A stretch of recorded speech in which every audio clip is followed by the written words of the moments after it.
বর্তমান সময়ে জনপ্রিয় কমেডি জুটি মোশাররফ করিম ও তানিয়া বৃষ্টি। দিন দিন বাংলা নাটকের জনপ্রিয়তা বেড়েই চলেছে, সেই ধারাবাহিকতায় আবারও নতুন নাটক নিয়ে হাজির হয়েছেন জনপ্রিয় এই জুটি।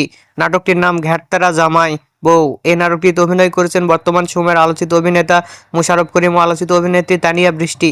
এই নাটকটি রচনা ও পরিচালনা করেন আহসান হাবিব আকিক। নাটকটি খুব শীঘ্রই বাংলাভিশনের ইউটিউব চ্যানেলে প্রকাশিত হবে। আপনারা দেখতে চাইলে অবশ্যই ঈদে বাংলাভিশনের পর্দায় চোখ রাখুন এবং নিয়মিত নতুন নতুন নাটকের আপডেট পেতে হলে অবশ্যই চ্যানেলটিকে সাবস্ক্রাইব করে রাখুন। পরবর্তী ভিডিওর জন্য অপেক্ষা করুন।